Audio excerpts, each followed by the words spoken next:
Hello, everyone. Thank you for joining us today for another episode of In the Swamp with Ogre. Today we have Jon Dawson with Dawson Co homes in Yes, Waco, sir. Texas. Yes, sir. John, thank you for joining us today. Yeah, no problem. I'm glad to be here. Thank you for having me. So I ran across your profile, and I saw that something unique that you played football at a high level, and then started a family and went into construction.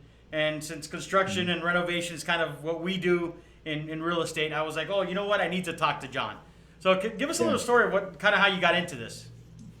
Well, again, thank you for having me. I appreciate you reaching out to me. But basically, the way this all started was I played football in high school. I played at a very small high school, 8-man football, actually.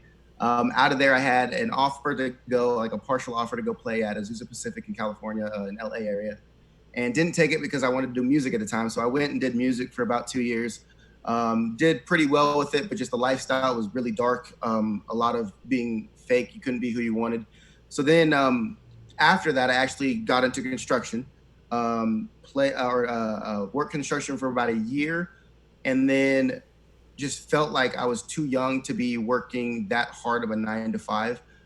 So I decided that I was going to actually jump back into college and play football there. So I went to two different junior colleges, uh, got kicked off of one team, went to another team, didn't get the chances that I thought I deserved there just because, I came from their rival their rival junior college.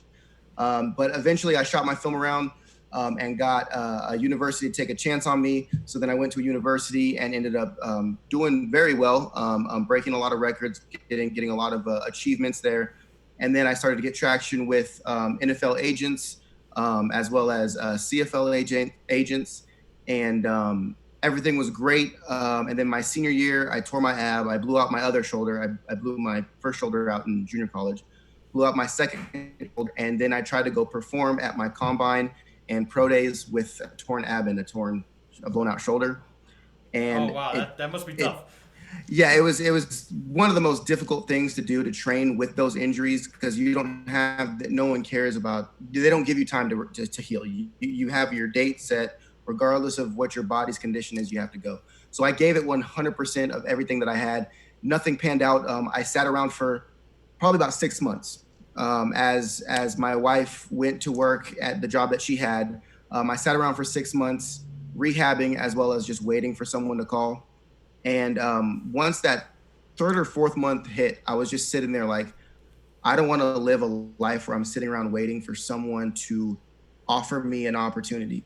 As well as if they do offer me an opportunity and then I injure myself in mini camp, and then that's done again. And then guess what? I'm back home in my couch. So I tried to think of a way that I could take my fate into my own hands and get paid for how hard I work, rather than wait around and see what I can get from opportunity that presents itself to me. So that's when I decided that I had the construction skills previously to college. And in college, I also bought a foreclosure for $30,000 and remodeled it myself. So I knew I had the skills. So that's kind of why construction was my choice. So I opened up a construction company here in Waco, Texas. We actually moved here due to the cheap real estate, as well as the need for construction in Texas in general. It's booming right now in construction. So we moved here, started a construction company, and have just been fighting and clawing and trying to, create something that we're proud of ever since. So yeah, I totally get that. Oh, we're having some technical difficulties. Best at what I do, just like I did in football, and see what I can make of it. Yeah, so that's really so you went from waiting and waiting for opportunities to saying, you know what, I'm going to create my opportunities, which is I guess what a lot of entrepreneurs, that's what we do. We're like, okay, how do we Yeah. create something different? So Yeah. so when you started creating the construction and the rehab, you said you bought your first one for 30,000. Yeah. While I was actually in college, I did. My dad helped me, and then I took all of my FAFSA return money, which I don't know if I can say this. I don't know if I can. I don't know if I'm gonna get in trouble, but my return check that everybody was spending on video games and Xboxes and TVs, I used it. I mean, the down payment for the house was like 6,000, Okay. and my rent was already 1,000 a month. And if once I got that mortgage, my rent was $240 a month. So I saved money while purchasing a house and living in it. So it just all worked out. I mean, it was a pretty sweet circumstance. Crappy living, house was disgusting, foreclosure, gross, but it was a good start to something. So real quick, so about how much did you spend on rehabbing that house? Phew. About 30,000. 30. So you're Yeah. 60 in between the parts of the house The and purchase, that. yeah. And there's really no carrying expense because you actually moved into it.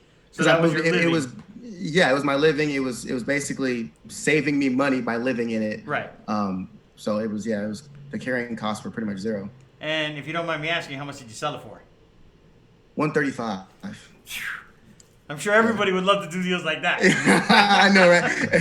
It was one of those circumstances that I was really blessed with the opportunity. I was very blessed to have my dad. My dad is not somebody that puts money into my hands. We were never given anything, even toys, even Christmas presents. If we wanted anything over a couple dollars, it was like, look, you're gonna have to come up with most of the money and buy it for yourself, and we'll help you with what we can.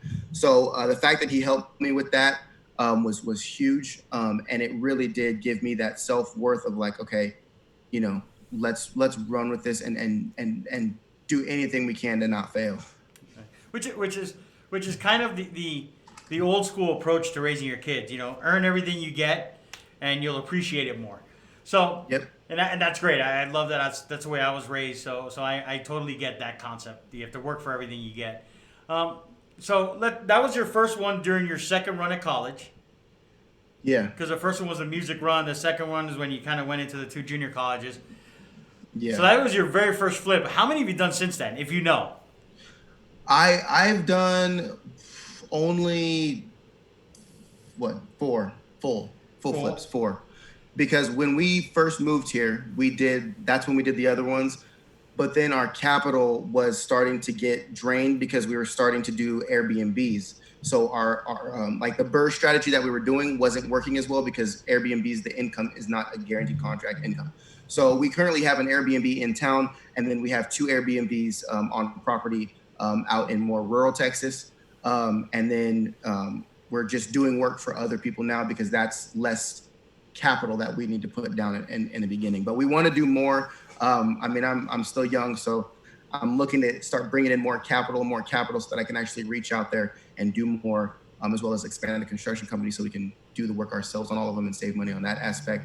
So we're still, I mean, as much as it may seem, I mean, you see my social media, as a lot of people think that I've got everything figured out, but I really, I really am in the thick of the building stage. Like we have nothing, like we're so fragile right now. We could disappear tomorrow if we make wrong mistakes. We're only, what, 2.5, 3 years old as a company. So we're not really pocketing any money right now. Right now, it's just all expenses, and that's what I try to tell people when I talk to them. Like this is the moment that you hate, but when you make it, you look back and you absolutely love it. Right. So I'm glad you're being completely transparent because everybody wants to get into the flipping game and construction and think that's an easy turnaround, a lot of money, and it's truly it can become that. But Oh yeah. the journey, that's where most people fail. Is the Oh, yeah. journey part because we started our team here doing real estate 5 years ago. Yeah, 5 years ago, and Yeah. it's a constant up and down. You have some good months, you have some bad months. So you're constantly going with the flow. So I get that. Yeah. I'm glad you're being transparent because everybody thinks, oh, we're going to talk to flippers and they're going to make $1 million and every house is $100,000 profit. Yeah. Here's the secret on how to be rich in 3 months by flipping 12 houses. And they don't tell you that, some houses we actually still have a flip house that we're still working on that has completely sunk us. I mean, it was a house that we bought 2,500 square feet. We bought it for 70,000. I mean, it could go for anywhere upwards of, 240,000. When we opened up some things that you just wouldn't have known with an inspection, I mean, the whole house basically needed to be torn down. I mean, there was sinkholes under it. It's a nightmare. We're still dealing with it. It's still draining our money. And people don't like to talk about that because they want you to get in there, or I hear a lot of programs that just want you to think that it's possible. So you just go out there and try. But I think everyone should go out there and do it if they really want to. But I think caution is a huge thing that you really need to understand. It's not as easy as it seems at all. No, yeah, and I always wonder sometimes on those flipping shows. how many, being in the business, how many did they not make money on before they showed the one that Exactly. they did make money on? And that's the thing. I have a real estate agent buddy back home, and he's like, you got to have 3 flips going on at a time because one of them is going to fail.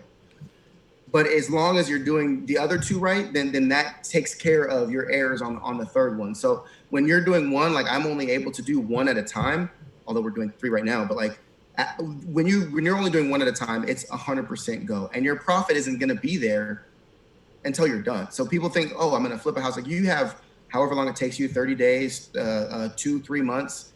You're not receiving a paycheck for anything that you're doing. You're now waiting for that to give you a profit when you sell. And then you got to think about the time on the market. And then you got to think about paying all your realtor fees and what it's going to cost you to hold the house if it doesn't sell. And then the fact that if something like, I don't know, COVID happens, you're sitting on a house where it's like, okay, well, now I have to pay money to get rid of this thing. Right. And I don't know if I'm willing to hold on to it for the next 3 months when all this stuff blows over. I still might be underwater. It's not, there's so many factors that people don't think about until they're in their first flip and then look around like, oh crap, like I didn't even think about the fact that, plumbing might have been wrong. Right. And it's, there's so many different variables. Yeah. So I could tell you, so we recently, a year and a half ago, purchased our own building. Yeah. And I'm like, hey, I'm a realtor. I know I can get myself a really good deal. Got a deal, got an inspection because I always recommend inspections. Oh, yeah. So I'm like, I'm ready to go. 6 months in, the AC goes out. Oh man. And it's a small commercial building, so there's no insurance on it. There's no home warranty. So I'm like, oh. But that's an expensive unit, no matter how small the building. I already know that. Yeah, and it's a rooftop, so you need a crane and everything else. Yeah. And then we start doing some other stuff, and all of a sudden the electrical's not right here, and the plumbing's wrong here, and I'm like, I bought the building at a really good price, and there's plenty of equity in it now, but geez, it's eating me up. So I get that. But I think too many times people don't understand that. And in construction, like I'm sure, so you're trying to do new builds as well? Yeah, we're doing one. We're finishing up one now, and we're trying to line up a couple more after that. This one that we're finishing now is the first new build that we've done as a company. Okay, so that's another thing. I mean, you say especially starting out, you're pricing it out, and then all of a sudden, COVID happens or something, and all of a sudden prices go up, and it's like, well, I can't go back and tell you now that nails changed my bid. Right. Yeah, exactly. We ran into that, and it was just like one of those things where you're just like, I mean, it is what it is, and you gotta and the biggest thing for me and my wife when we do these things is that we realize that we're not looking. There's no quick profit. I know there's everybody. It's 2020. Everybody's drop shipping, quick profit, all this different stuff. It's us really thinking that we're building a brand, and the quality of our brand needs to be top notch. Otherwise, we're just like every other one job at a time, one man crew that goes out there and does a little job here and there. And our vision for our company is so much bigger than that. So when things like that come up, when you're 3 years old, you eat them. You have to. You don't have the 17 jobs lined up after that to be like, oh, well, I'll just walk off this job, no big deal. Or, I'm just going to tell them I need this or I'll walk away. It's like, well, if I do that, I still need a profit to continue to move forward. So there's a lot of compromise that we have to deal with that we wouldn't have to deal with if we were, say some massive company that does commercial, hotel builds and stuff like that. Right. And so your vision is to get bigger. So as you get bigger, then you hire attorneys to write the contracts for you. So all that stuff's in the contract. So you don't have to walk away necessarily, but it's in there that you're going to get more money if something comes up. Every experience that you have, you realize, okay, now that's the next job. You need to make sure that that's clear because and I learn every job. I mean, I just learned stuff on this job that we're doing now where it's like, that's every time you do something, you learn one more thing that you need to protect yourself from, or one more thing that you need to add in your bid because it always comes up, or, places you can save money on the bid.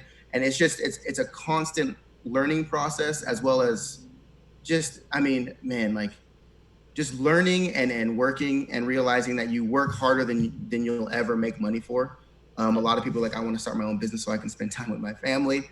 I want to, make my own hours. And I'm like, yeah, I said the same thing. Guess what? I made my own hours, 14 hours a day now. So it's not what people think where it's like, yeah, I'm going to hang out, go to the lake every week. And it's like, oh man, why do I find myself in my office at 1 o'clock in the morning and then back in my office again at 7 a.m. the next day? Because you're the one doing it. And if you don't do it, it doesn't get done. Yeah, no, I get it. So I've been doing this for 17 years. So like Oh wow. my two youngest kids have grown up only knowing me as a realtor. Yeah. Um, so it's funny because the phone will ring and all of a sudden silence everywhere because they know it's going to be a potential sale or potential client, so they can't talk. Exactly. So and your kids are going to grow up the same way. Dad's in construction, mom's in construction. Yep. We need to be quiet because they're doing something. They're already doing it now. It's like on the phone, they just kind of wait and sit. Like, it's funny. Yeah, so it's so people get into the flipping business, into real estate. They get into all these businesses because they think it's.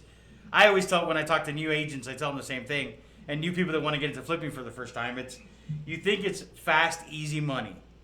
It's not fast. It's definitely not easy. Can you make money? Yes, but there's no guarantee. So it's not. Yeah. So I'm gonna. But wipe that's all what your people. dreams. That's what people like you and I enjoy is because it's not guaranteed money, but you're guaranteed like how hard you work defines the potential income that you can make. So the harder you put, the more time you put in, the harder you work, the more money you can make. Whereas I worked at a grocery store for 8 years throughout high school and a little bit of college, and same grocery store 8 years. I ran the night crew, I ran the day crew, I ran different departments. I was like that guy that was like, hey, he knows absolutely everything. He'll take care of it. Got a 75-cent raise in the course of that 8 years. Because for the first 3 years, I was too young to even move up because I was a service clerk. I was 16, 15, 16. And I had a special reason I could work, so they couldn't raise me. And then after that, they just knew that by nature, I was going to bust my butt the whole time. And they're like, well, why pay him more? We can, and that frustrated me and kind of pissed me off to having an employer because I was like, how do I work more and make them more money? And there's no commission in it for me. There's no incentive in it for me. And that's why that's why I didn't like it. I was like, well, if I'm going to work harder, I expect to be paid for it. So if I work for myself, I get paid upon how much I put into it. So I feel like a lot of people that become entrepreneurs and do the stuff that we're doing where it's, motivation focused, where it's like, hey, psych myself up for today. I need to get, 5 listings. I need to get, 5 leads or whatever it is. And then you go out there and you don't achieve it. You're totally fine with that because you're like, okay, tomorrow I'm going to get, and you just keep that mindset of I'm going to move forward in some way or another and achieve it. So you have to have a mindset for it. You have to enjoy the failure, the minor daily failures in order to do this, because if you don't, you're going to be done first day. Right. No, yeah, definitely. It's a constant. So I tell our team here all the time. I reprogram my mind every single morning to what kind of day I'm going to have, because it's a struggle for everybody who's an entrepreneur, and sometimes they're good days. And with COVID, people weren't out, people weren't looking at houses. We had restrictions on what we could do, so it was crazy. Yeah. But so 2 quick questions. One. Yeah. I know that you do on your Instagram. You show people how to rehab stuff. Yeah. So I think that's pretty cool. How'd you come up with that idea? Oh. I've never Stumped you. I've never even thought about. I don't even remember when I posted my first video. I don't know. I've always posted things on YouTube. So when I was in football, I would post training videos. I would always train some younger kids, train guys on the team. Like I was always very driven. Like I would research. My brother was in the NFL. My brother played sports. He would teach me things that they're doing in the NFL. I would take those and teach it to people. So I would post videos. So I think it's just always been like since the beginning. I did motivational speaking when I was younger, just independently. I would just like, try to motivate people. I was team captain, that type of mentality in football. So I've always kind of been that guy that people look to when they need a pick-me-up, when they need some education. Because if I don't know, I'm going to go find out. So I think that's how it started with Instagram. Was like someone messaged me on Instagram probably and said, hey, like, how do I, calculate my common rafters or whatever. And I'm like trying to explain it through text and it's impossible. So I'm like, well, why don't I just make a video? Because I'm sure he's not the only one. So I just started kind of just making videos through DIY. And it's kind of been a whole path. That's cool. Now this is a personal one. You don't necessarily have to answer it, but when I have to ask you. So as a fellow entrepreneur that works with his spouse, how tough is it really to work with your spouse all day long? Insanely difficult. Absolutely insanely difficult because, and not for the reason that most people would think, but for the reason that it's so hard to switch business mode on and relationship mode off. I think that's the most difficult thing is like we talk business more than we ever should. Like, at 9 o'clock at night when we're trying to watch a show, it's happened all week, this week, all last week. We'll turn on Ozarks and we'll watch 5 minutes. And then one of us will think of something that we need to do the next day or we were supposed to do today. And then we'll pause it. Hey, did you get your designs did you order the lamps? Did you get the drywall square footage? Do you know, and then the next thing you know, it's 11 o'clock and we've only watched 5 minutes of our show. So it's this constant of like, okay, let's turn business off. Let's go into relax mode, hangout mode. But other than that, like I enjoy being able to see my family at work. I enjoy my daughters being able to come to work and see what I'm doing. My daughter now, every time she walks to a job site, she'll be like, wow, daddy, you're doing a really pretty job. And I'm like, everything's torn apart. It looks like crap. But like, that's just something that she now says and sees and she'll pick up tools and stuff like that. So I love that they can come and experience that and interact with what I do. So, I mean, it's amazing. I love it, but it definitely is difficult in so many ways, especially just not seeing my family as much quality time. I see them more frequently, but it's kind of in and out more than I could just be like, hey, this weekend we're hanging out when I have stuff I got to do Saturday and stuff I got to do Sunday evening, stuff like that. So it's difficult, but it's fun. So I'm glad I'm not the only one that struggles with it. I mean, we've been doing it for 17 years, but but I'm glad somebody understands the struggle. And it's true. You go home or you say, you know what, today we're gonna have date night. We got the kids taken care of. And then all of a sudden you're enjoying dinner, and all of a sudden it goes into, well, what about this or what about that? And you're like, oh, conversation about, and you can't stop it because that's how it needs to get done. Yeah, exactly. It's very hard. It's stressful. Not to mention, like when you're having business arguments, it's hard to separate the arguments that are business and eliminate all the personal arguments that you might not have had yet, and they kind of infiltrate your business arguments. You're like, okay, is this business or are we arguing about something else now? So there's a lot of juggling. You're thinking, did I mess up somewhere else? And now it's coming out on this? I'm not sure. Exactly. It's a juggling act for sure. I know how you feel. So, Jon, thank you very much for joining us. I really appreciate your time and you coming on here being candor and being completely honest and transparent with everybody. Yeah. I'm going to put your information underneath in case anybody in Texas wants to talk to you about remodeling their house or doing something. They can reach out to you. Awesome. I appreciate it. Thank you. All right. Thank you, Jon. Thank you very much for being with us. Yeah, no problem. Thank you. All righty.